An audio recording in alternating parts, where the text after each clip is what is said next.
ইস্টাতের twin বাচ্চাদের ৯ মাস চলছে। ঈশানী কিছুটা শান্তশিষ্ট হলেও জোহান তার থেকে ডাবল দুষ্টু। সারাদিন কান্না করবে, কিছুক্ষণ চুপ থাকবে, তারপর আবার কান্না করবে। ইস্টাত বাচ্চাদের দিকে তাকিয়ে রইল। দুজন এখন ঘুমাচ্ছে, ৮ ঘন্টা পার হওয়ার আগেই উঠে যাবে। মোবাইল বিছানার পাশে রেখে ভিডিও কল দিল। নিজে পিক করে একটা মোবাইল দেয়ালের মাঝে আটকে দিয়ে কিচেনে চলে গেল। আরেকটা মোবাইল সিঙ্কের উপর আটকে রাখল। মোবাইলের দিকে একবার তাকিয়ে দেখল দুজন নড়াচড়া করছে কিনা। না ঘুমাচ্ছে আরামের ঘুম। জাইনকে শুক্রবার ছাড়া অ্যাপার্টমেন্টে পাওয়া যায় না, তাই বাচ্চাদের সারাদিন ইস্টাতের সাথেই থাকতে হয়। দুজন বাচ্চা হওয়া সামলাতে গিয়ে হিমশিম খেতে হয় ইস্টাতের। দিনের বেলা জোহানার ঈশানী না ঘুমালেও রাতের বেলা ঘুমায়, এদিক দিয়ে ইস্টাত সুখী। রাতে তার আরামের ঘুম হয়। ইসরাত রান্না চাপালো তাড়াতাড়ি করে গ্যাসে। ৮ ঘন্টা পর যখন তাকালো মোবাইলের দিকে, জোহান উঠে বসেছে। শরীরের কাঁথা ফেলে দিয়ে ঈশানীকে ডাকছে, মুখ দিয়ে শব্দ বের করছে, আইনাই আইনাই নাই। ইসরাত দৌড়ে রুমে গেল। জোহানকে কোলে নিয়ে আসলো কিচেনে। কোলে নিয়ে রান্না শেষ করলো। রান্না শেষ করে জোহানকে নিয়ে রুমে ফিরে আসলো। ঈশানীকে ঘুমিয়ে থাকতে দেখে জোহানকে ঘুম পাড়ানোর চেষ্টা করল ইসরাত। ঘুম পূর্ণ না হয় ইসরাত আল্লাহ বলে পিঠে হাত বুলিয়ে দিতেই জোহান ঘুমিয়ে পড়ল। ঈশানীর পাশে জোহানকে শুয়ে দিয়ে খোলা থাই গ্লাস লাগিয়ে দিল। বাহির থেকে ঠান্ডা বাতাস আসছে। কাপড় নিয়ে গোসল করতে গেল। তাড়াহুড়ো করে গোসল শেষ করে বের হওয়ার আগেই বাহির থেকে কান্নার শব্দ আসলো দুজনের একসাথে। কাপড় পরিধান করে ইসরাত ভেজা চুল টাওয়াল দিয়ে বেঁধে বের হতেই চোখ ভাসল জোহানার ঈশানীর দিকে। জোহানার ঈশানী একজন আরেকজনকে খামচি দিচ্ছে। তারপর একজন আরেকজনের চোখের ভেতরে আঙুল ঢুকিয়ে দেওয়ার প্রচেষ্টা করছে। দুজনের হাড্ডাহাড্ডি লড়াই শেষে কেউই জিতল না। দুজনেই সমপরিমাণ জখম হয়ে কান্না করতে শুরু করলো। ইসরাত দুজনকে কোলে নিয়ে বসলো বিছানার উপর। তারপরও দুজনের কান্না শেষ হলো না।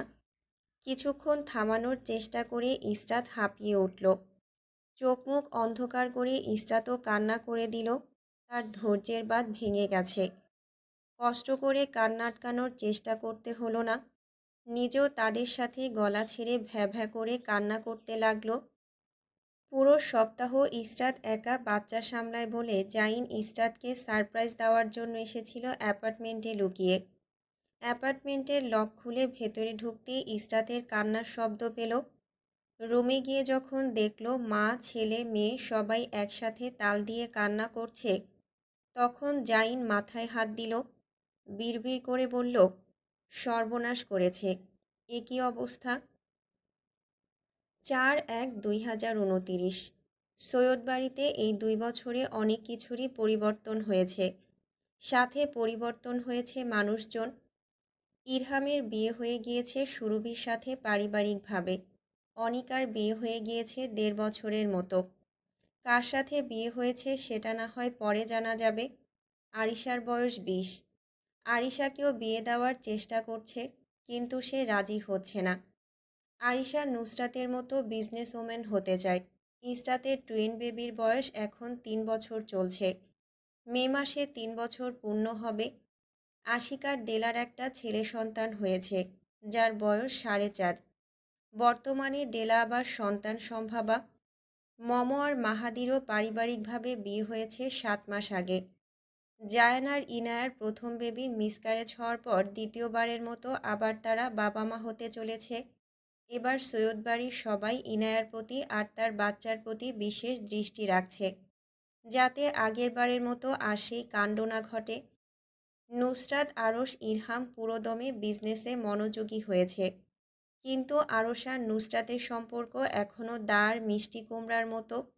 একজন একটা কথা বললে আরেকজন গা জ্বালানো উত্তর দেয়, কেউ কারোর কথার সোজা উত্তর দেয় না।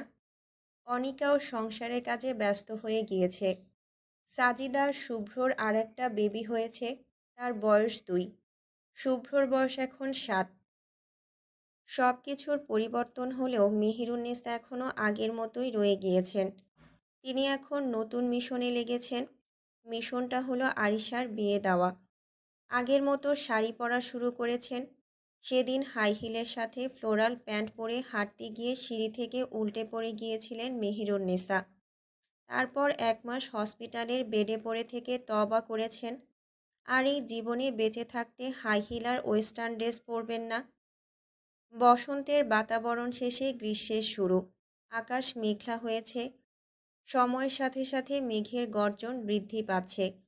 ছোট ছোট হাত পা ফেলে একটা 4 বছরের বাচ্চা হেঁটে চলেছে এদিক সেদিক। ছোট পায়ের ছোট ছোট আঙুলগুলো লাল বর্ণ ধারণ করেছে। সিঁড়ি বেয়ে ধীরে ধীরে নামলো বাচ্চাটা। নামার পথে সিঁড়ির পাশ ঘেঁষে কিছু বড়সড় ছবি টাঙানো তার চোখে লাগলো। আঙুল মুখে ঢুকিয়ে কিছু ভেবে ছবির দিকে হাত বাড়ালো, নাগাল পেল না। বিড়বিড় করে বলল, আম্মা আব্বা। কিছুক্ষণ রাগী চোখে ছবির দিকে তাকিয়ে থেকে নিচে নেমে গেল। মেহেরুন্নেসা সোফায় বসেছিলেন। আইজানকে সিঁড়ি বেয়ে নামতে দেখে হাঁক দিলেন, এই আকসান, এদিকে আইয়া হুইন্না যা। আইজান ভ্রু কুঁচকে তীক্ষ্ণ চোখে কিছুক্ষণ মেহেরুন্নেসার দিকে তাকিয়ে নাক কুঁচকাল। মুখ ঘুরিয়ে নিয়ে সিঁড়ি বেয়ে নিচে নামার চেষ্টা করল। প্রয়োজন বোধ করল না মেহেরুন্নেসার ডাকে সাড়া দেওয়ার। মেহেরুন্নেসার চোয়াল ঝুলে গেল। হাতের আঙুল সমান বাচ্চা তার কথার উত্তর দিচ্ছে না। নাক ফুলিয়ে বসে রইলেন। আজ আসুক, এর বাপমার কাছে এর নামে বিচার দিতে হবে। আইজান মেহেরুন্নেসার পাশ কাটিয়ে চলে গেল কিচেনের দিকে। কিচেনে গিয়ে দেখল ইনায়া রান্না করছে। ইনায়ার কামিজের ওড়না ধরে টান দিল। ইনায়া হাসি মুখে পেছন ফিরে তাকালো। আইজান ইনায়ার দিকে কিছুক্ষণ তাকিয়ে থেকে বলল, মেজো আম্মু, ভা খাবো। ইনায়া আইজানের মাথায় হাত বুলিয়ে দিল। কিচেনে ইনায়ার সাথে সুরভিও ছিল। সুরভি আইজানকে দেখে এগিয়ে আসলো। তার বান্ধবীর ছেলেটা এত কিউট কেন? গোলগাল ছেলেটাকে দেখলেই ইচ্ছে করে সুরভির গাল টেনে দিতে।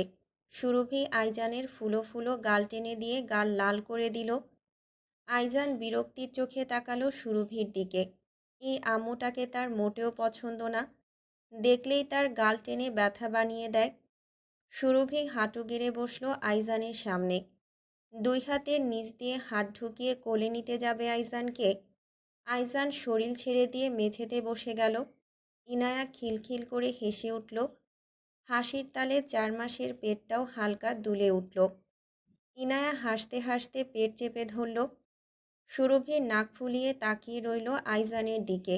দুঃখী গলায় বলল, এই নুসরাতের বাচ্চাটা নুসরাতের মতোই তেড়া হয়েছে। আইজান, ছোট আম্মার কোলে আসো একবার। আইজান মেঝে থেকে উঠল না। ওভাবেই পড়ে রইল চোখ মুখ কুঁচকে। ইনায়া প্লেটে ভাত নিয়ে আইজানকে টেনে তুলল। বাবা, মেজো আম্মু খাইয়ে দিই ভাত। আইজান তাকালো ইনায়ার দিকে। কথা বলতে তার ইচ্ছে হচ্ছে না। তারপরও ভদ্রতার খাতিরে বলল, আমাদ আম্মার হাত ছাড়া কালোর হাতে খাই না। আপনি জানেন না মেজো আম্মু? ইনায়া আইজানের দিকে তাকিয়ে হেসে উঠল। প্রতিদিন খাবার খাইয়ে দেওয়ার কথা বললেই এরকম উত্তর আসে আইজানের থেকে। ইনায়া সারাদিন তাকিয়ে থাকে 4 বছরের বাচ্চাটার দিকে। এত কম কথা বলে কেন এই ছোট বাচ্চা? কি নীরব নিস্তব্ধতার বয়সী বাচ্চাদের তুলনায়। গলার স্বরও ভারী, বড় মানুষের মতো কথা বলে। সুরভি ইনায়ের হাত থেকে প্লেটটা নিজের হাতে টেনে নিল। আইজানকে টেনে টুনে কোলে নিল। আইজান নামার জন্য ধস্তাধস্তি করতে গেলে সুরভি ধমক দিল, না, কাজ হলো না। আইজান ভয় পায় নাকি সুরভিকে? সে একমাত্র তার মার বাবাকে ভয় পায়, আর কাউকে না। বাবাকে ভয় পায় বললে ভুল। শ্রদ্ধা করে বলে সে বাবার কথার অমান্য হয় না। কিন্তু মায়ের চোখের চাহনি দেখলেই তার ভেতরের রুহু কেঁপে ওঠে। আইজান আম্মাকে বেশি ভয় পায়। সুরভির ধমকে কাজ হলো না। আইজান গড়াগড়ি করে কোল থেকে নেমে গেল। ইনায়ার দিকে হাত বাড়িয়ে দিল প্লেট এনে দেওয়ার জন্য। ইনায়া সুরভির দিকে তাকিয়ে বলল, ছেড়ে দে সুরভি, ছেলেটার সাথে ঘষাঘষি করিস না। ও এসব পছন্দ করে না। কয়েকদিন যাক, তোর সাথে মানিয়ে যাবে। আর ওর মা অফিস থেকে এসে যদি শোনে ওর বাচ্চার সাথে তুই আবার লেগেছিস, তাহলে তোর পিঠে মার পড়বে। মারগুলো কি তোর খুব ভালো লাগে? সুরভি হেসে উঠল, মাথা নাড়ালো হ্যাঁ ভঙ্গিতে, যে মারগুলো তার খুব পছন্দের। আইজানের হাতে ভাতের প্লেট দিল না সুরভি, ঝুঁকে বসল নিচে, গাল বাড়িয়ে দিয়ে বলল, আগে উম্মা দাও, তারপর ভাতের প্লেট পাবে। আইজান বিরক্তির চোখে তাকিয়ে গালে গাল লাগিয়ে সরিয়ে নিল। সুরভি কথা বাড়ালো না, আইজানকে ছেড়ে দিল প্লেট হাতে। আইজান কিচেন হতে ভাতের প্লেট হাতে বের হতেই লিপি বেগমের সাথে দেখা হলো। পরনে হাঁটু সমান শার্ট। গোলুমুলো হওয়ার দরুন আইজান হাঁটলে সবার চোখ এদিকেই পড়ে। লিপি বেগম ডাইনিং টেবিলে গিয়ে চেয়ার টেনে বের করে দিলেন। আইজান চেয়ারে উঠে দাঁড়িয়ে গেল। দাদা, আমি খাইয়ে দিই। আইজান লিপি বেগমের দিকে কিছুক্ষণ তাকিয়ে থেকে মাথা না ভঙ্গিতে নাড়ালো। লিপি বেগম হতাশ হয়ে চলে গেলেন কিচেনে। আইজান হাতের মুঠোয় ভাত নিয়ে মুখে দিল। হাত থেকে কয়েকটা ভাত প্লেটে পড়ে গেল ছড়িয়ে ছিটিয়ে। লিপি বেগম ভাবতে পারেন না এই ছোট বাচ্চারা তো অ্যাটিটিউড কোথা থেকে আসে, আরও কথা বলে মেপে মেপে। এর বয়সী বাচ্চাদের কান্নার চিৎকারে বাড়ি থাকবে মুখরিত, আর তাদের বাড়ি থাকে নিশ্চুপ।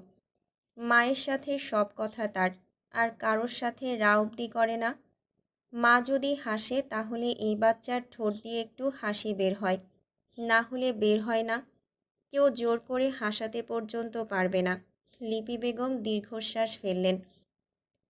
কনফারেন্স রুমের মাঝখানের দুই চেয়ারে বসে আছে নুসরাত আর আরশ। নুসরাতের পাশে আবির বসে আছে, আর আরেক পাশে ইরহাম। আরশের পাশে ডায়না। আরশের সেদিনের অপমানের পর ডায়না নিজেকে পরিবর্তন করেছে। আগের মতো কাপড় পরে না সে, এখন সে শালীন কাপড় পরে, তবুও কোথাও একটা কিন্তু থেকে যায়। ওই যে তার পাশে বসে থাকা 30ঊর্ধ্ব পুরুষ দিন দিন আরও সুদর্শন আর সুন্দর হয়ে যাচ্ছে, কিন্তু এই পুরুষের আবার কারোর দিকে তাকানোর সময় নেই। সে তো এক রমণীতেই আটকা, সেই রমণী আর কেউ না, যে এখন দাপুটে ভঙ্গিতে বসে আছে সকলের মাঝখানের চেয়ারে। মুখে প্রসাধনীর ছোঁয়া নেই, গোলগাল মুখে চোখের মাঝে চশমা এঁটে আছে, দারুণ মানিয়েছে চোখের চশমাটা। নাকে ছোট্ট একটা সাদা পাথরের নাকফুল। মুখের সৌন্দর্য এই নাকফুল মনে হয় আরও বাড়িয়ে দিয়েছে। সাদা কালার কোটের ভেতর সাদা কালার শার্ট, গলাতে টাই ঝুলছে। নুসরাতের হাতে ফাইল, বাঁ হাতের অনামিক আঙুলে আরশ নাম বিশিষ্ট একটা ডায়মন্ড রিং ঝুলছে। নুসরাতের দৃষ্টি ফাইলের দিকে। ফাইল চেক করতে করতে নুসরাতের কপালের মাঝ বরাবর দুটো ভাঁজ পড়ল। ঠোঁট কুঁচকে গিয়ে উপরের দিকে উঠে গেল। নুসরাতের মুখ ধীরে ধীরে গম্ভীর হতে দেখে কনফারেন্স রুম শান্ত হয়ে গেল। আরশ ইরহামের দিকে একবার তাকালো, চোখ দিয়ে ইশারা করে জিজ্ঞেস করল, কি হয়েছে? ইরহাম অসহায় ভঙ্গিতে মাথা দুই দিকে নাড়ালো। আরশ দাঁতে দাঁত চেপে কটমট চোখে তাকিয়ে রইল ইরহামের দিকে। নুসরাত কপালের ভাঁজ ফেলে সবার দিকে চোখ ঘুরালো। সবাই নড়ে চড়ে বসল। আবির ধীর গলায় ডাক দিল, ম্যাম। নুসরাত চোখ ফিরিয়ে তাকালো না, কান খাড়া করে বলল, জি বলুন মিস্টার আবির। আরশ চোখ তীক্ষ্ণ করে তাকালো আবিরের দিকে।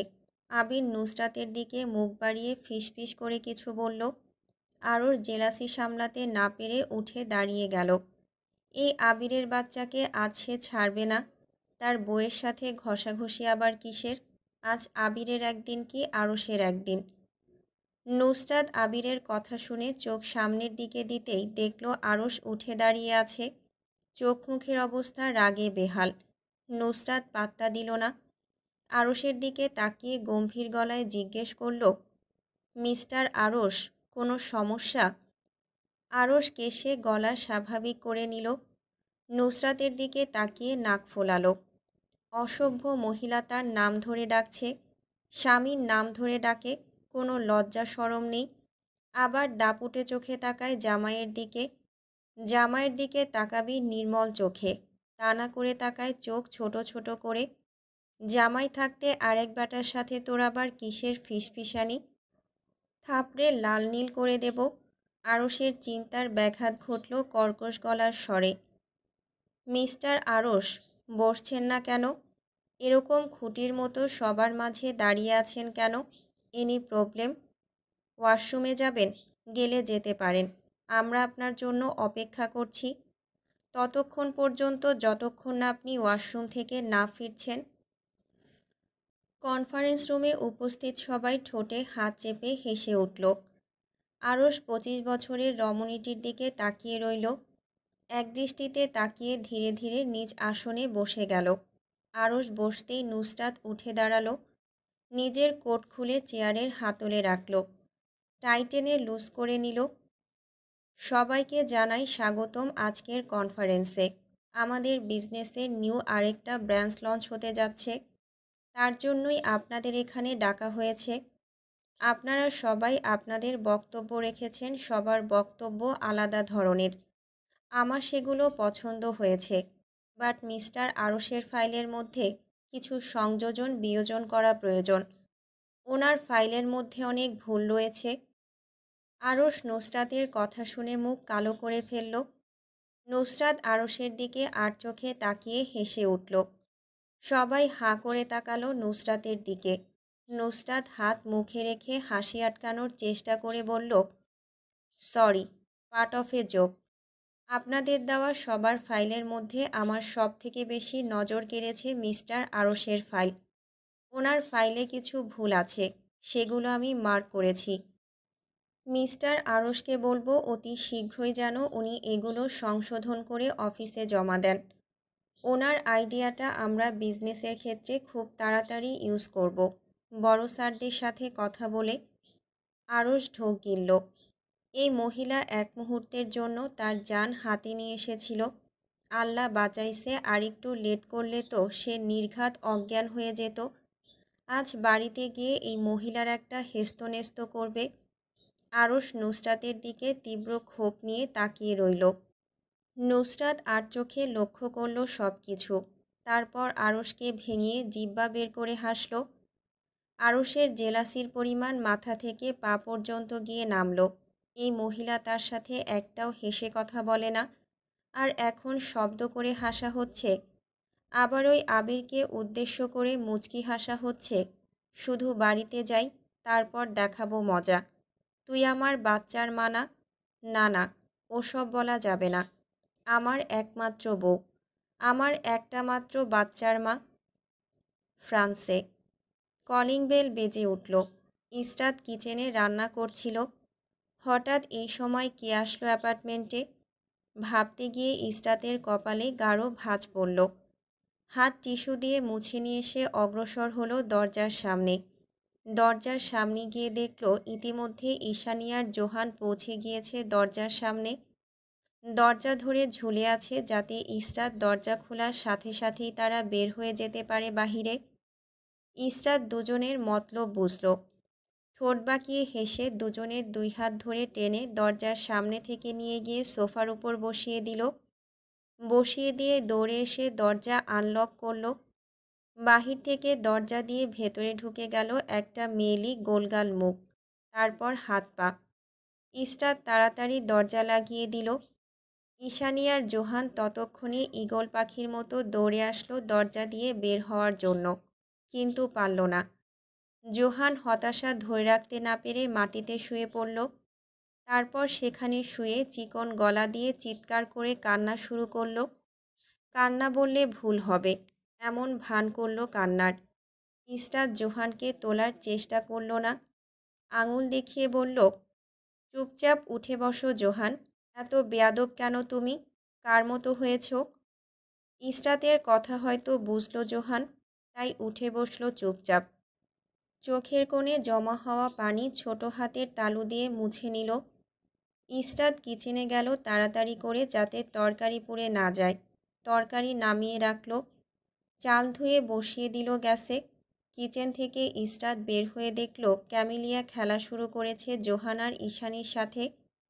ইসরাত তাদের পাশ ঘেঁষে মেঝেতে বসল। বসতেই ঠান্ডা মেঝের ঠান্ডা সারা শরীর শিরশির করে উঠল। দৌড়ে গিয়ে হিটার অন করল। জোহান আর ঈশানীকে সোফার উপর বসিয়ে দিল। ক্যামেলিয়াকে উদ্দেশ্য করে বলল, ক্যামেলিয়া, তুমিও সোফায় বসো। ক্যামেলিয়া শব্দ করে হেসে বলল, আমাকেও কোলে করে নিয়ে সোফায় বসাও। ইসরাত হেসে উঠল। ক্যামেলিয়া ধীরে ধীরে উঠে বসল সোফায়। ইসরাত ক্যামেলিয়াকে উদ্দেশ্য করে জিজ্ঞেস করল, লিউ কোথায়? রেস্টুরেন্টে। তুমি যাওনি? বোকা ইসরাত, রেস্টুরেন্টে গেলে এখানে আসতাম কিভাবে? ইসরাতও ক্যামেলিয়ার সাথে তালে তাল মিলিয়ে হাসল। জোহান আর ঈশানীর আবার ঝগড়া লেগে গিয়েছে। একজন আরেকজনের চুল ধরে টানছে। ইসরাত বিরক্তির চোখে দুজনের দিকে তাকালো। আদেশ দিয়ে বলল, চুল ছিঁড়ে ফেলতে চাও নাকি একজন আরেকজনের? ছাড়ো জোহানোর চুল। আর ঈশানী, তুমিও ছাড়ো। মায়ের ধমক খেয়ে দুজন ঠোঁট উল্টে নিল। ঈশানীর কথা এখনও পরিষ্কার হয়নি, কিন্তু জোহান যা শোনে তাই শিখে যায়। ক্যামেলিয়া হাত বাড়িয়ে দিয়ে বলল, আন্টির কোলে আসো জোহান। জোহান কিছুক্ষণ ক্যামেলিয়ার দিকে তাকিয়ে ঠোঁট টেনে কেঁদে দিল। ক্যামেলিয়া কোলে তুলে নিয়ে বলল, ওলে আমার বাবুটা, আন্টি আম্মুকে মারবে। জোহান ক্যামেলিয়ার কাঁধে মাথা ফেলে বসে রইল। ক্যামেলিয়ার পিঠে হাত বুলিয়ে দিল। জোহান মিনমিন করে বলল, আন্টি, আন্টি। ক্যামেলিয়া হাঁ করে ইসরাতের দিকে তাকালো। ঈশানী মায়ের কাছে বিচার দিচ্ছে জোহানের। বিচার দেওয়ার ধরন হলো, মাম্মা ভাই, আই নাই নাই, ইনগে ইনগে। ইসরাত হেসে গড়াগড়ি খেল। ঈশানীর কপালে চুমু দিয়ে বলল, ঈশানী, কি বলছো? কিছুই বুঝতে পারছি না।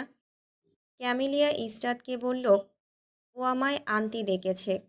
তোমার পাকনা ছেলে যাই শোনে তাই শিখে যায়। ইসরাত হেসে মাথা নাড়ালো।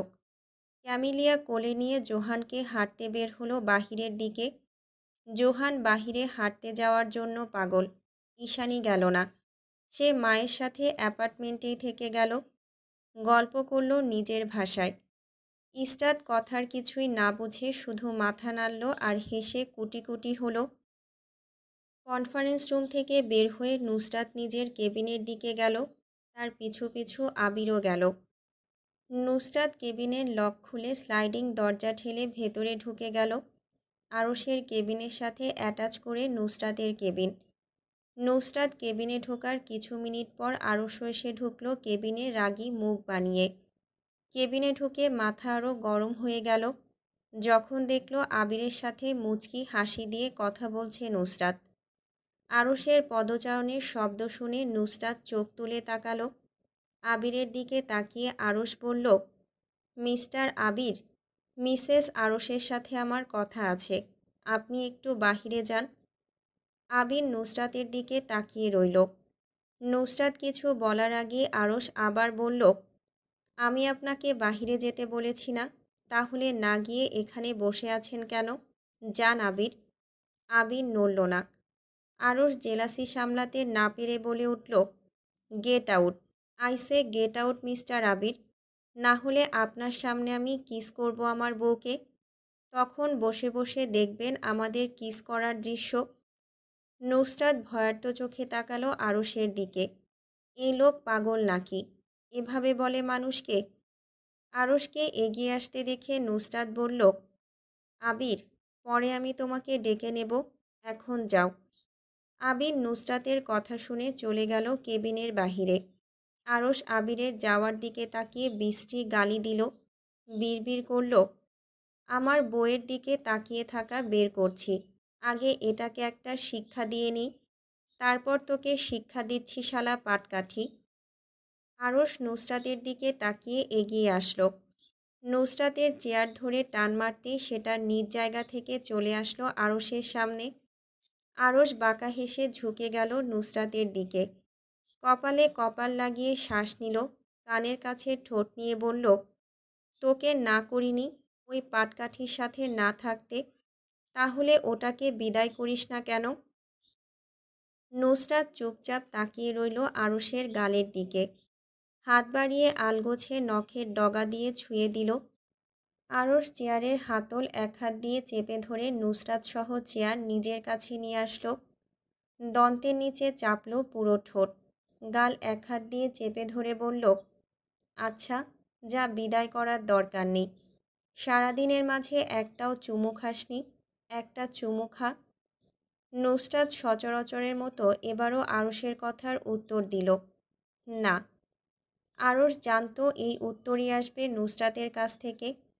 উত্তর আসতে নুসরাতের মাথা চেপে ধরে নিজের ঠোঁটের কাছে ঠোঁট নিয়ে আসলো। নুসরাতের দিকে তাকিয়ে ঠোঁট বাঁকা করে হেসে ঠোঁট চেপে ধরল। এক্সিকিউটিভ চেয়ার দুলে উঠল আরশের আক্রমণে। চাকা বিশিষ্ট হওয়ায় পেছনের দিকে সরে গেল। নুসরাত ভারসাম্য বজায় রাখতে আরশের পিঠের কাছে শার্ট খামচে চেপে ধরল। আরশ নিজেও চেয়ারের সাথে পা মিলিয়ে পেছনের দিকে গেল, তবুও ঠোঁট ছাড়ল না। এক্সিকিউটিভ চেয়ার চলতে চলতে গিয়ে দেয়ালের সাথে আটকে গেল, তার সাথে আরশও আটকে গেল। নুসরাতের ঠোঁট ছেড়ে দিয়ে ঠোঁট কামড়ে হেসে উঠল। নুসরাতের গালে শব্দ করে চুমু খেল। নাকের ডগায় হালকা কামড় মারল। আরশ চোখ দিয়ে নুসরাতের উপর থেকে নিচের দিকে তাকিয়ে বলল, গুড রেসপন্স বউ, রাতে দেখা হচ্ছে। আরশ দরজার দিকে ফিরে তাকাতেই দেখল ইরহাম হাঁ করে তাকিয়ে আছে। নাক কুঁচকে নিল আরশ। ইরহামের উদ্দেশ্যে গালি ছুঁড়ে কেবিন থেকে বের হয়ে গেল। দাঁতে দাঁত চেপে কিরমির করে বলল, তোর বউ নাই যে মানুষের রোমান্সের সময় দরজার সামনে এসে দাঁড়িয়ে হাঁ করে তাকিয়ে থাকিস? তোকে লাস্টবার বলছি ইরহাম, আরেকবার যদি আমার রোমান্সের সময় দরজার সামনে এসে হাঁ করে তাকিয়ে থাকিস, তাহলে সারা জীবনের জন্য তোর ওই মুখ আমি হাঁ করিয়ে দেব। মানুষের রোমান্স লুকিয়ে লুকিয়ে দেখার শখ মিটিয়ে দেব। ফ্রান্স, বিকেল 5টা। জোহান ইস্তাতার জাইনের বিয়ের অ্যালবাম পেটের সাথে চেপে ধরে টেনে নিয়ে এসে মেঝেতে বসল। ঈশানীকে ডাক দিল, ইতানি, ইতানি, মাম্মা, মাম্মা। ইস্তাতার ঈশানী রুম থেকে বের হয়ে আসলো। স্বাস্থ্যবান শরীর নিয়ে আসতে গিয়ে ঈশানীর একটু বেগ পেতে হলো, তবুও আসলো। হাঁটতে গিয়ে উল্টে পড়ে গেল, তারপর উঠে এসে জোহানের পাশ ঘেঁষে মেঝেতে বসল।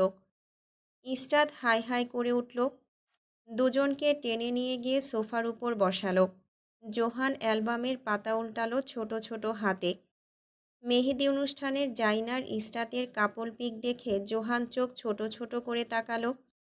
আঙুল নিয়ে জাইনের মুখের উপর রাখল।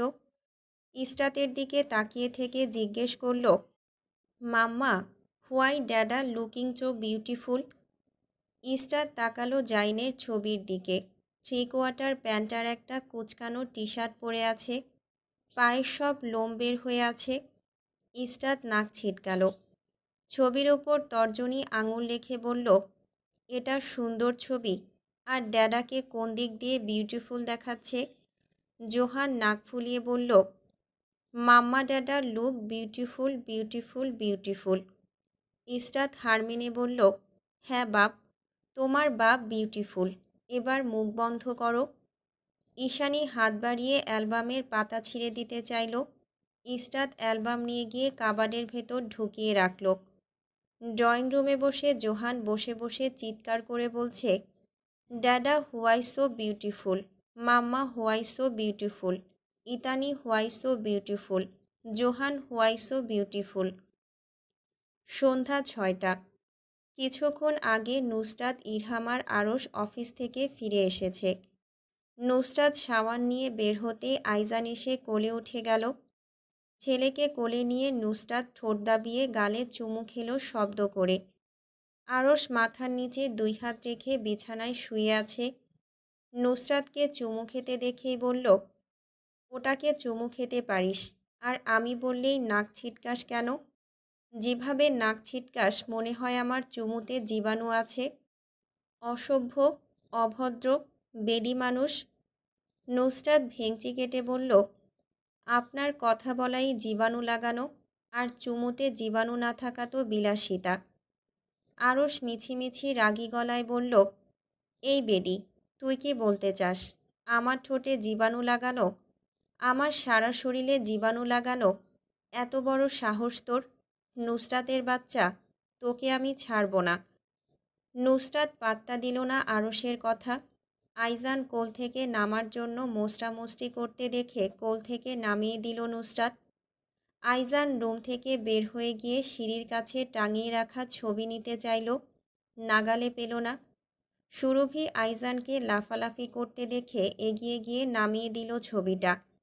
আইজান একবার সুরভির দিকে তাকিয়ে হাতে ফটোটা নিয়ে বলল, থ্যাঙ্কস ইউ। সুরভি আইজানের গালে চুমু খেয়ে বলল, ওয়েলকাম। আইজান বিরক্ত হয়ে নাক ফোলালো। এই ছোট আম্মু শুধু সুযোগের অপেক্ষায় বসে থাকে তাকে চুমু খাওয়ার জন্য। নাক মুখ কুঁচকে নিচ থেকে বড় ছবিটা পেটের সাথে চেপে ধরে এগিয়ে গেল। হাঁটতে গিয়ে পড়ে যেতে নিল, আবার নিজেকে সামলে আরশের রুমে গেল। রুমে ঢুকে ছবিটা মেঝেতে ফেলে দিল। ছবিটা উল্টে পড়ার জন্য কিছুটা শব্দ হলো। আরশ লাফ মেরে বিছানা থেকে নেমে ছবিটা হাতে তুলে নিল। বিছানার মাঝখানে রাখতে রাখতে বলল, তোর বাপ মায়েরই একটা বিয়ের ছবি আর নেই, এটাও ভেঙে ফেলতে চাচ্ছিস তুই? আইজান আঙুল দেখিয়ে বলল, আব্বু দুইটা। আরশ রাগী গলায় বলল, হ্যাঁ হ্যাঁ, ওই দুইটা। এটাতে তো আমি অজ্ঞান হয়ে পড়েছিলাম মাটিতে, আমার মুখ ঠিকভাবে দেখা যাচ্ছে না। আর দ্বিতীয়টাতে আমার মুখ দেখা গেলেও তোর মা ভিকার দিয়ে ছবিটা নষ্ট করে দিয়েছে। ছবিটা যখন টাঙিয়ে রাখবে তখন আগে বলে দিল না কেন যে টাঙাবে? তাহলে ওই চেয়ার থেকে নিজের হাত ছুটিয়ে নিতাম। আইজান মায়ের নামে বদনাম শুনে রাগ করে ফেলল। আরশের দিকে রাগী চোখে তাকিয়ে বলল, আরশ পচা। হ্যাঁ হ্যাঁ, আমি পচা আর তুমি আর তোমার মা ভালো। আরশ গান গেয়ে উঠল, আমি তো ভালা না ভালা লইয়েই থাইকো। নুসরাত কাপড় মেলতে ছাদে গিয়েছিল। আরশকে এসে গান গাইতে দেখল। নুসরাতকে দেখতেই আরশ দুই হাত দিয়ে নুসরাতের গলা পেঁচিয়ে ধরে বিছানায় ফেলে দিল। গালে শব্দ করে চুমু খেয়ে জিহ্বা বের করে আইজানকে ভেঙালো। বলল, আমার বউ। আইজান বিছানা বেয়ে উঠল। আরশের মুখে খামচি মেরে বলল, আমাত আম্মা। তো কি হয়েছে, তোর আম্মা আমার বউ, আমাত আম্মা। ভাগ গাধা, বাপ মাকে রোমান্স করতে দিস না। দেখিস তোকেও আমি বিয়ে দিয়ে রোমান্স করতে দেব না। আইজান রাগী চোখে তাকিয়ে আরশের বাহুতে কামড় মেরে ধরল। আরশ আইজানের মাথা ঠেলে সরাতে সরাতে বলল, মায়ের মতো রাক্ষস হয়েছে, কিছু হলেই কামড় মেরে ধরবে, এত রাগ আসে কোথা থেকে? আইজানের মাথা ধরে টেনে নিজের বুকের বাঁ পাশে চেপে ধরল। নুসরাতকে বুকের ডান পাশে চেপে ধরল। আইজান মায়ের সান্নিধ্যে এসে আর নড়াচড়া করল না, চুপচাপ মাথা ফেলে বাবার বুকে পড়ে রইল। আরশ নুসরাতের চুল ধরে টেনে বলল, আইজানের বোন আসবে কবে? তেহবিনের বোনের প্রয়োজন নেই, কিন্তু জোহানের তো বউয়ের প্রয়োজন। মানে কি? মানে হলো আমার বাচ্চা চাই। তোরা মা ছেলে আমার দুঃখ বুঝিস না, আমার বাচ্চা চাই, যেটা আমার দুঃখ বুঝবে। তাহলে এটা কার বাচ্চা? এটা তোর বাচ্চা। আরশ নুসরাতের চুলে চুমু খেল। নুসরাত উঠে দাঁড়ালো। আরশও নুসরাতের সাথে উঠে দাঁড়ালো, কোলে তুলে নিল আইজানকে। নুসরাতের হাত চেপে ধরে বলল, চল আজ শীতবিলাস করি, বাহিরে যাব। নুসরাত দাঁড়িয়ে রইল এক জায়গায়। আরশ ভ্রু কুঁচকে তাকাতেই নুসরাত বলল, গরম কাপড় নেই? শীতবিলাস করতে গরম কাপড়ের কোনো এন্ট্রি নেই। শীতবিলাস যখন নাম দিলাম তাহলে শীত উপভোগ না করলে শীতবিলাস হবে কি করে? আর এটাকে রেখে যাই, ও কাবাবে হাড্ডি হচ্ছে।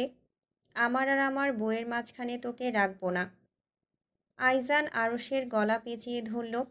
আরশ হেসে বলল, তোকে রেখে যাচ্ছি না বাপ, গলা পেঁচিয়ে ধরতে হবে না। আইজান গলা ছাড়ল না। আরশ দুজনকে শীতের মধ্যে টেনে নিয়ে গেল বাহিরে।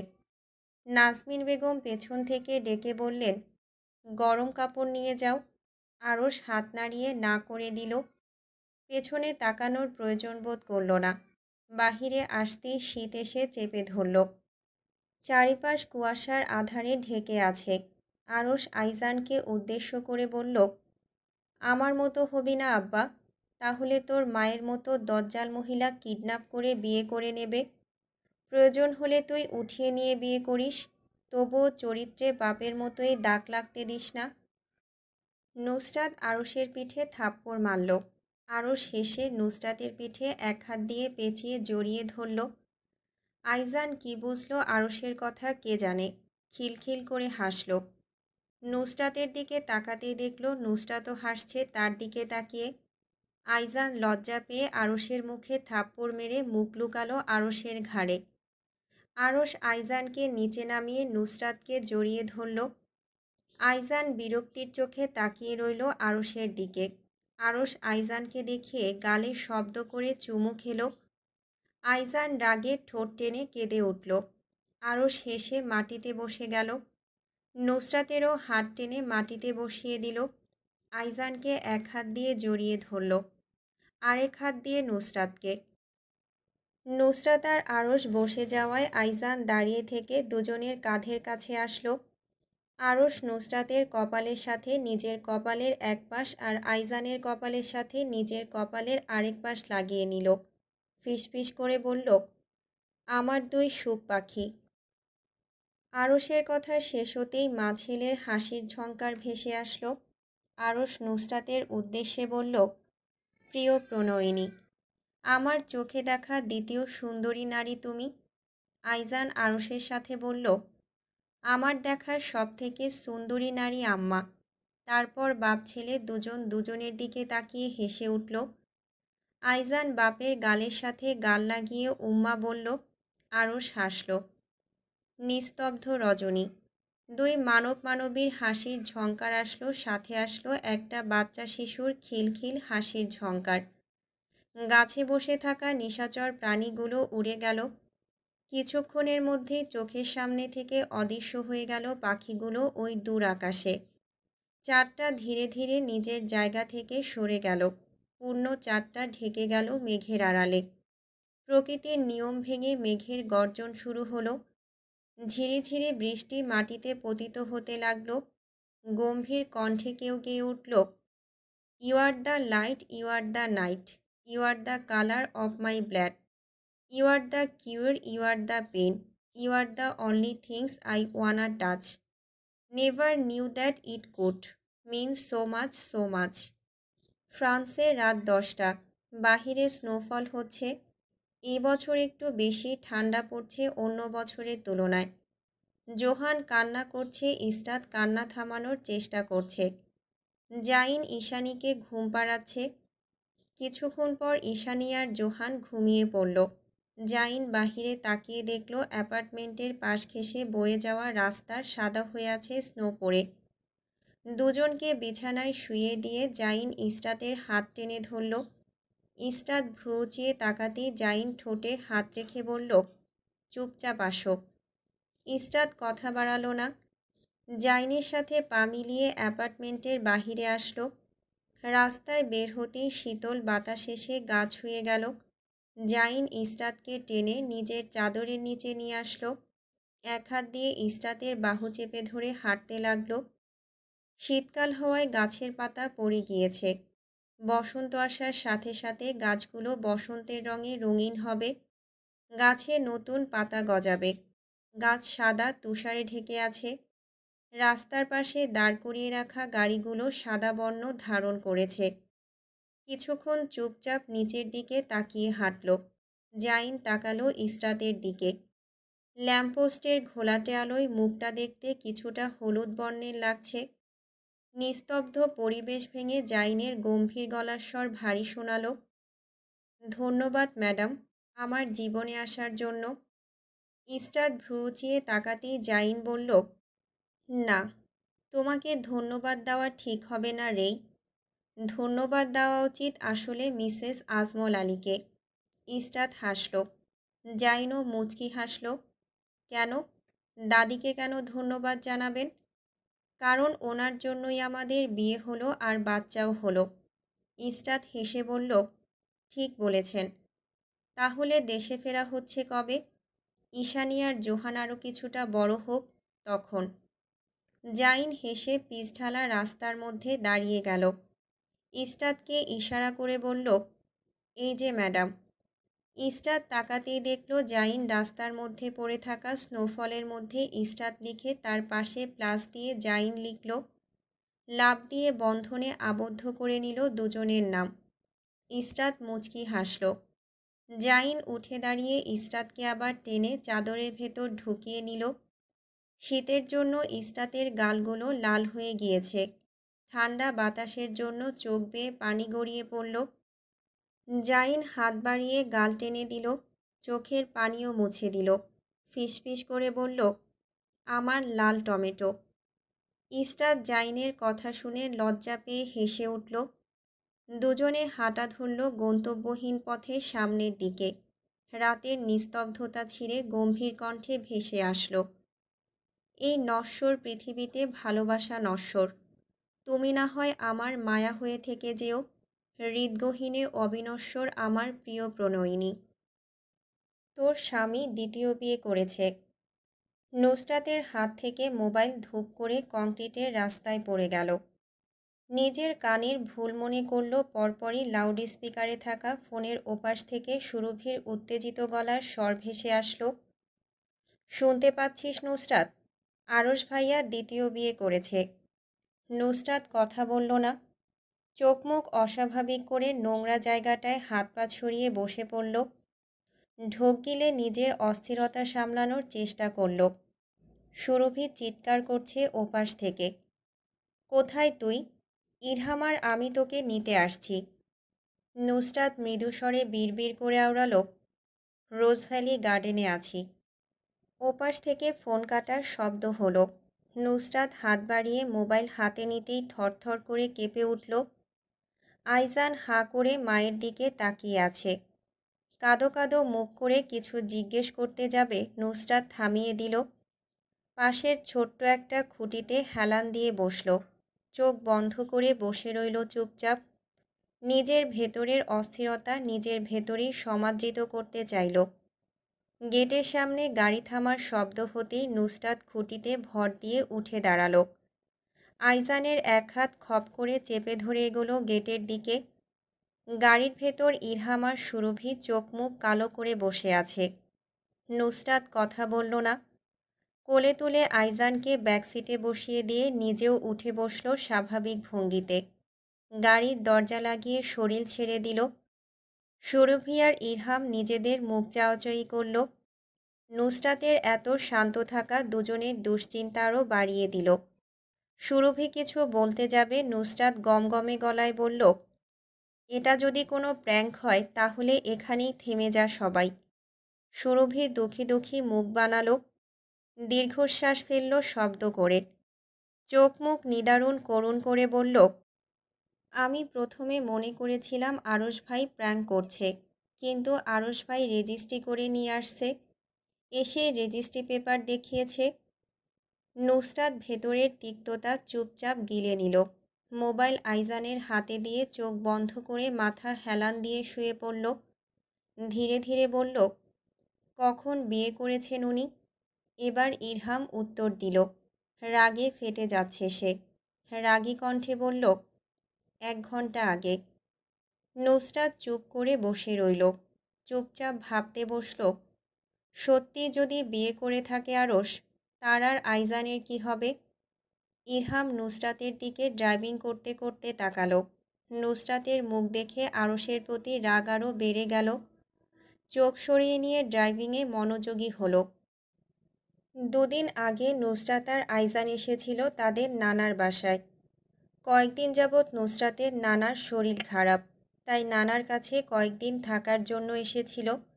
এই আশা যদি তার জীবনে এত ভয়াবহ ধাক্কা দেবে সে জানত, তাহলে জীবনেও সে এখানে আসতো না।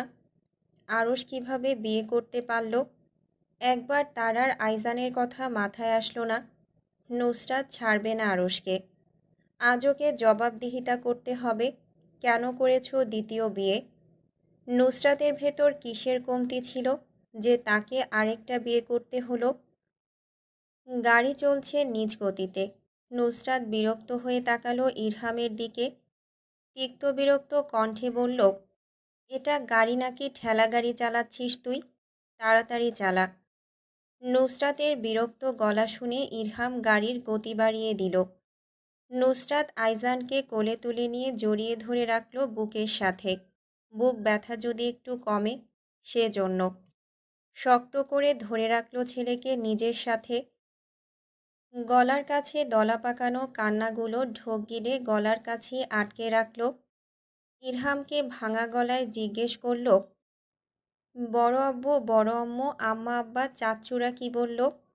ইরহাম শব্দ করে শ্বাস ফেলল।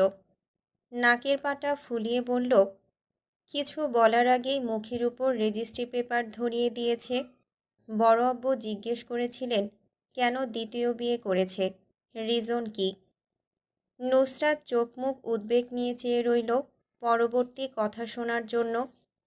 ইরহাম মাত্রাতিরিক্ত রেগে হাত দিয়ে হুইল চেপে ধরে বলল, বলেছে আমার লাইফ, আমার যা ইচ্ছে তাই করব।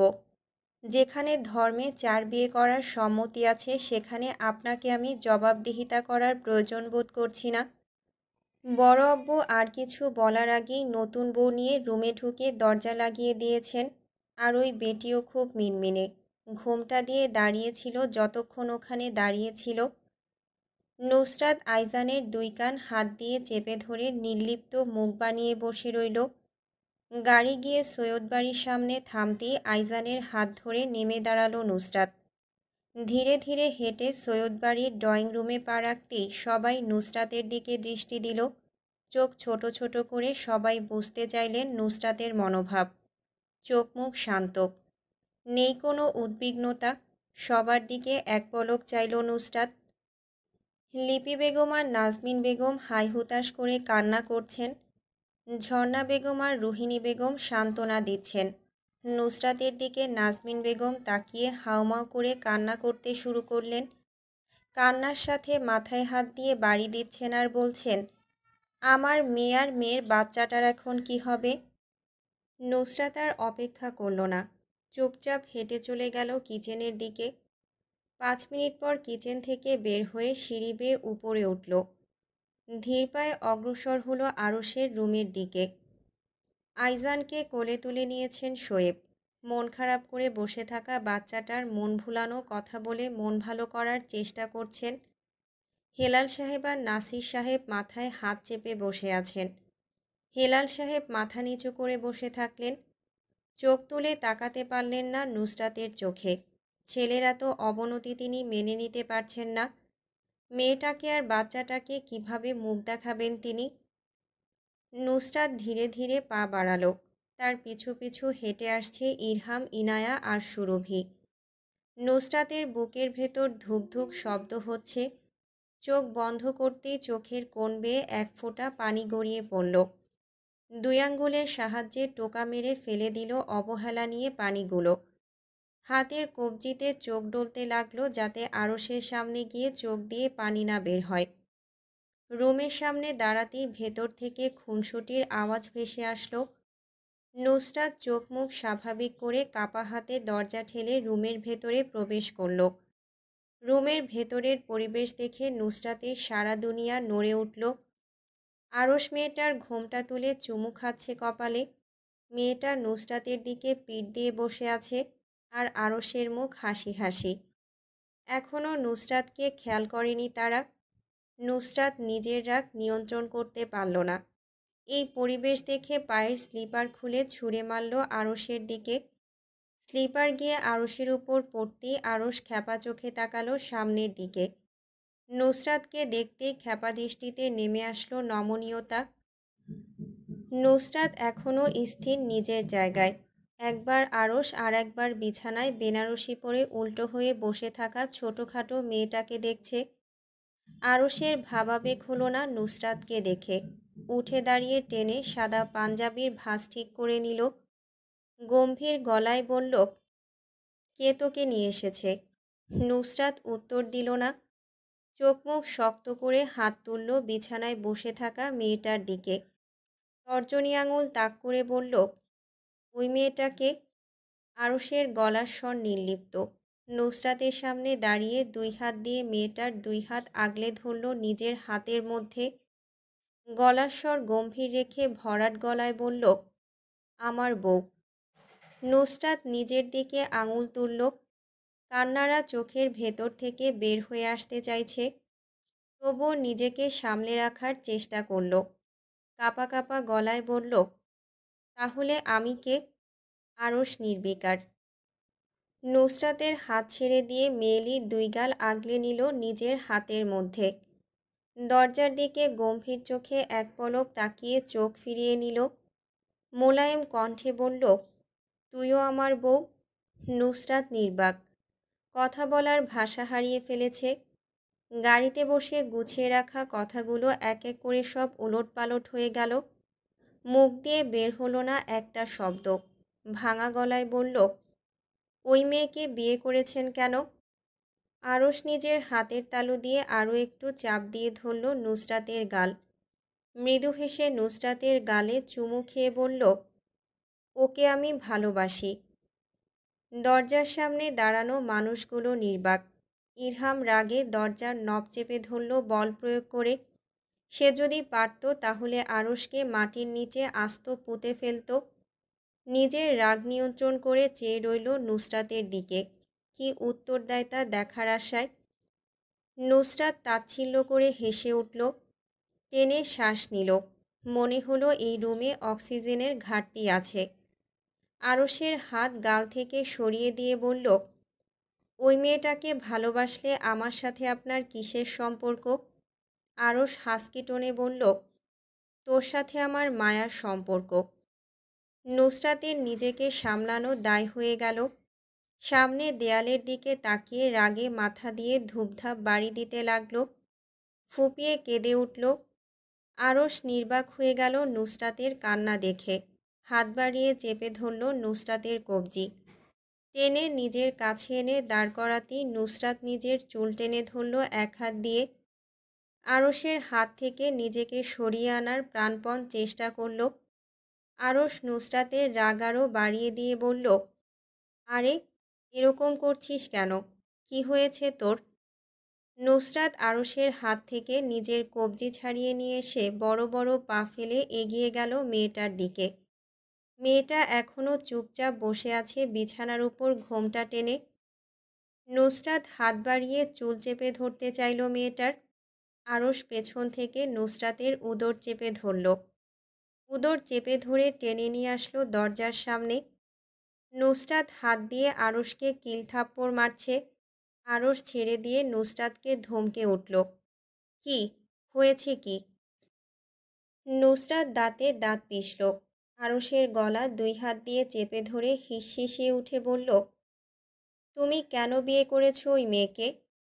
আরশ বিরক্তির সাথে নুসরাতের হাত থেকে নিজের গলা ছাড়াতে ছাড়াতে বলল, বললাম না ভালোবাসি তাই। নুসরাত আরশের দিকে স্থির তাকিয়ে থেকে শান্ত কণ্ঠে জিজ্ঞেস করল, এত ভালোবাসা তোর কোথা থেকে আসে? আরশের বুকের বাপাশে তর্জনী আঙুল রেখে বলল, এখান থেকে। নুসরাত নিশ্চুপ কিছুক্ষণ চেয়ে থাকল নিজের স্বামীর দিকে। প্যান্টের পকেটে হাত ঢুকিয়ে বলল, আমার মধ্যে কি ত্রুটি ছিল যে আমি থাকতে অন্য আরেকজন তোর মনে জায়গা পেয়েছে? আরশ নিশ্চুপ। নুসরাত পাঞ্জাবির কলার টেনে ধরে আরশের মুখ নিজের মুখের কাছে আনল। দাঁত দিয়ে দাঁত চেপে বলল, আমি উত্তর চাই, নিশ্চুপ থাকতে তোকে বলিনি। আরশ নুসরাতের হাত কলার থেকে ছাড়িয়ে নিয়ে হাত তুলে আড়মোড়া ভাঙল। বিরক্তি গলায় নাক মুখ কুঁচকে উত্তর দেয়, একবার বললাম হলো না? এক প্রশ্ন বারবার করছিস কেন? নুসরাত মুখ দুই হাত দিয়ে চেপে ধরে মেঝেতে হাত পা ছড়িয়ে বসে গেল। মুখ চেপে রেখে চোখ মুখ কুঁচকে কান্না করে দিল। শব্দ হলো না কান্নার। কিছুক্ষণ বসে থেকে দুই হাতে মুখের পানি মুছে নিয়ে ভাঙা গলায় বলল, আমার কোনো সমস্যা নেই বিয়ে হলে, আপনি ওকে ডিভোর্স দিয়ে দিন, তাহলেই তো সব কেচ্ছা খতম হয়ে যায় এখানে। আরশ যেন নুসরাতের কথায় ভারী অবাক হলো।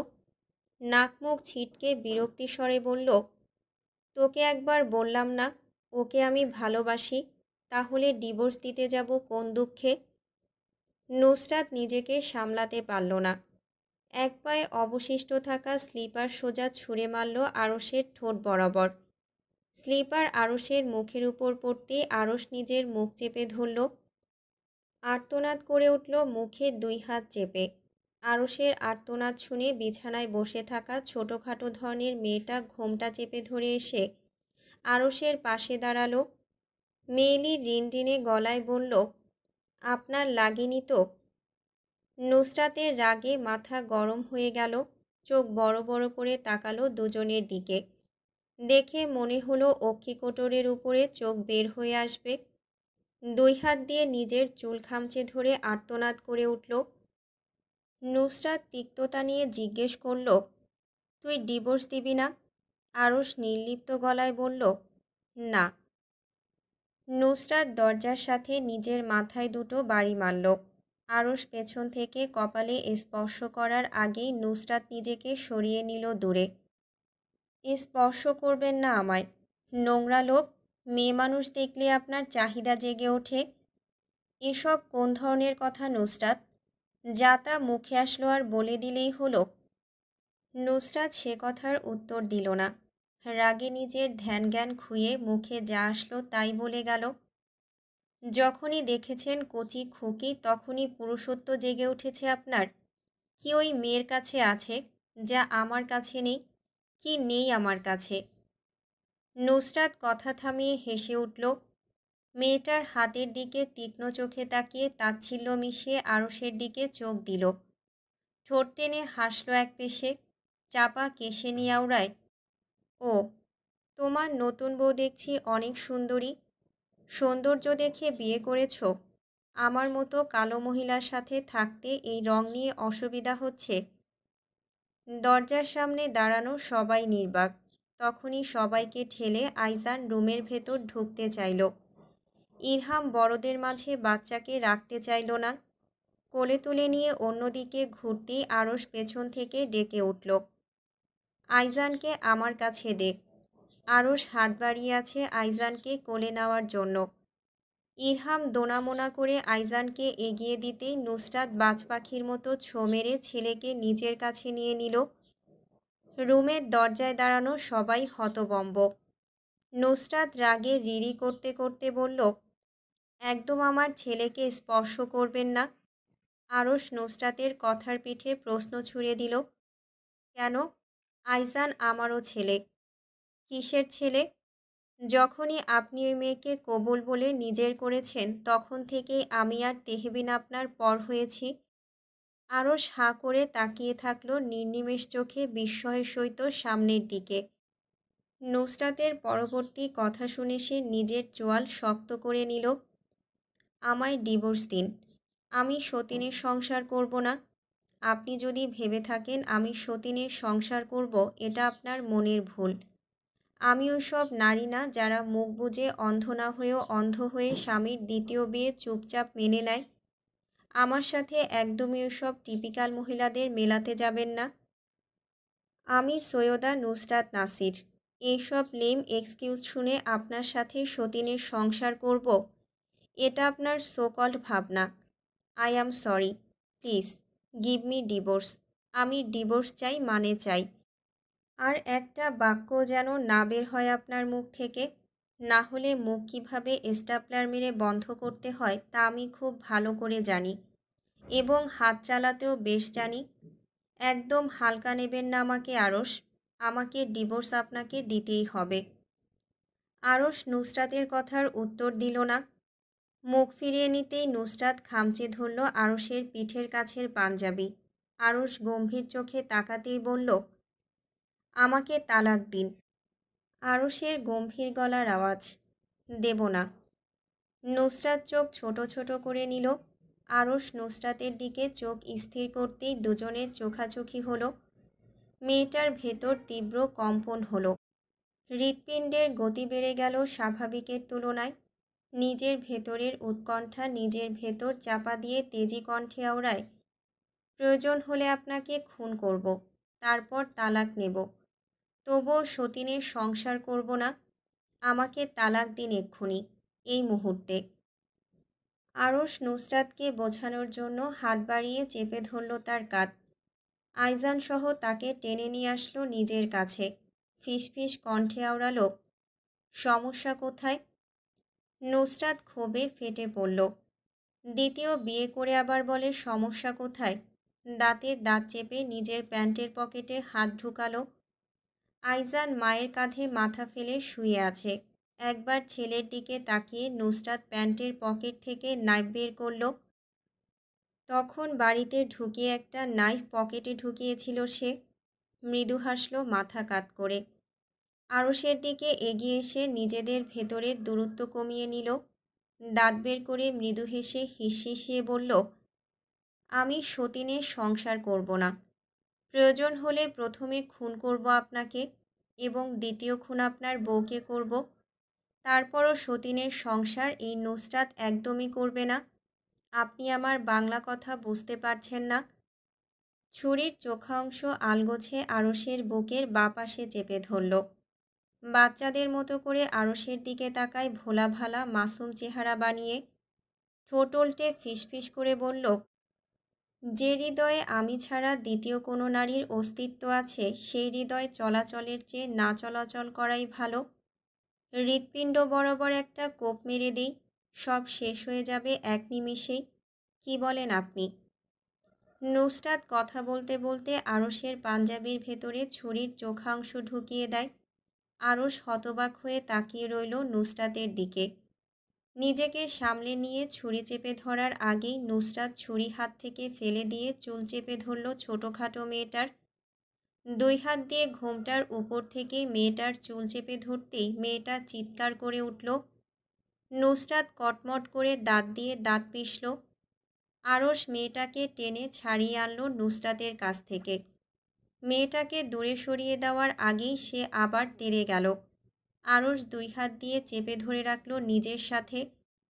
নুসরাত ধস্তাধস্তি করে নিজেকে ছাড়ানোর চেষ্টা করল। মুখ দিয়ে বৃষ্টি ভাষায় আরশার ছোটোখাটো মেয়েটাকে গালি দিচ্ছে। হঠাৎ আরশের বলা কথায় নুসরাত স্তব্ধ হয়ে গেল। নড়াচড়া বন্ধ করে নিজের জায়গায় অটল হয়ে দাঁড়িয়ে রইল। চোখ তুলে আরশের দিকে তাকাতেই আরশ চোখ দিয়ে ভরসা দিয়ে বলল, ওকে আমি বিয়ে করিনি, ইটস এ প্র্যাঙ্ক। অপ্রত্যাশিতভাবে এই কথা শুনে নুসরাত নড়তে ভুলে গেল। আরশ মনে করল এই কথা শুনে হয়তোবা নুসরাত কিছুটা শান্ত হয়েছে, কিন্তু তার চিন্তায় পানি ঢেলে দিল মেয়েটা। ঘর কাঁপিয়ে থাপ্পড় পড়ল আরশের গালে। ইরহাম আর ইনায়া দুই পা পেছনে সরে গেল। দুজনের আখি যুগল প্রশস্ত হয়ে গেল নিমেষেই। থাপ্পড়ের বেগে আরশের মুখ পাশ ঘুরে গেল। চোখ তুলে জিজ্ঞাসার চোখে নুসরাতের দিকে চাইতেই আবারও রুম কাঁপিয়ে অন্য গালে থাপ্পড় পড়ল। ইরহাম ভয়ে পেছনের দিকে আরেকটু সরে গেল। সুরভি হাঁ করে তাকিয়ে আছে। কি হয়েছে? নুসরাত প্রাঙ্কের কথা শুনে থাপ্পড় মারছে কেন? তাদের আশ্চর্য চাহনি নুসরাত ফিরে দেখল না। আরশকে থাপ্পড় মেরে হাত পা ছড়িয়ে বাচ্চাদের মতো মেঝেতে বসে হাউমাউ করে মুখ চেপে কেঁদে উঠল। ঝরঝর করে চোখ বেয়ে পানি গড়িয়ে পড়ল গালে। আরশ এখনও নিজের জায়গায় স্থির। থাপ্পড় মারার কারণ এখনও খুঁজে পাচ্ছে না সে। নুসরাতের কান্না শুনে হাঁটু ভাঁজ করে মেঝেতে বসল। হাত বাড়িয়ে চোখের পানি মুছিয়ে দিতে গেলেই নুসরাত হাত ছিটকে সরিয়ে দিল। ফুঁপিয়ে ওঠে আরশের বুকে, মুখে, গলায়, দুই হাতে দুর্বলভাবে আঘাত করতে শুরু করল। আরশ নুসরাতকে থামানোর জন্য হাত চেপে ধরল। মাথা চেপে ধরে এনে রাখল বুকের কাছে। নুসরাত কেঁদে চলেছে এখনও।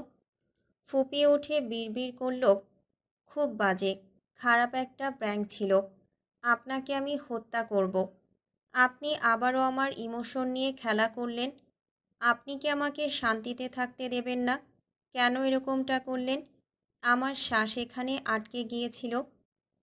নুসরাত গলার কাছে হাত দিয়ে দেখালো। ইরহাম এসে আইজানকে কোলে তুলে নিয়ে চলে গেল রুমের বাহিরে। সুরভি আর ইনায়াও পেছন পেছন হাঁটা ধরল।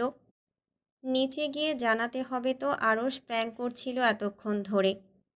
নুসরাত দুই হাত দিয়ে আরশের গলা চেপে ধরল। হাত পেঁচিয়ে নিয়ে আরশের চুলের ভাঁজে ঢুকিয়ে নিয়ে চুল টেনে ধরল। ফিসফিস কণ্ঠে আওড়াল, হার্ট অ্যাটাক করে মরে গেলে খুব ভালো লাগতো, তাই না? আপনি এরকম করলেন কেন? আপনি বাচ্চাদের মতো কেন করলেন? আরও শব্দ করে হেসে উঠল। 2 হাত দিয়ে নুসরাতের গাল চেপে ধরে নাকে নাক ঘষল। গালে, কপালে, ঠোঁটে, নাকে, থুতুনিতে সূক্ষ্ম চুমু খেল। শাড়ি পরা মেয়েটা লজ্জা পেয়ে মিনমিন করে বলল, ভাইয়া, আমি রয়েছি। দুজন নিষ্প্রাণ চোখে সামনে তাকালো। মেয়েটা মুখ থেকে ঘোমটা তুলতেই নুসরাতের মুখ হা হয়ে গেল। ঘোমটার নিচে আহানের হাসি হাসি মুখটা বের হয়ে আসছে। মাথার মধ্যে আলাদা মেয়েলি চুল লাগিয়েছে। চোখ ঝাপটে মেয়েলি গলায় বলে, বড় আপু, কেমন দিলাম? নুসরাত নিজের চোখ ডলে নিল 2 হাত দিয়ে। এই আহানের বাচ্চা তার জামাইয়ের বউ সেজেছে। হাত তুলে নুসরাত থাপ্পড় মারার ভঙ্গি করতেই আহান হাসতে হাসতে বের হয়ে গেল রুম থেকে। গলার স্বর চিকন করে বলল, ক্যারি অন ভাইয়া। নুসরাত আহানের যাওয়ার দিক থেকে চোখ সরিয়ে নিয়ে এসে আরশের দিকে তাকাতেই আরশের ঠোঁটের একপাশে চুমু খেল।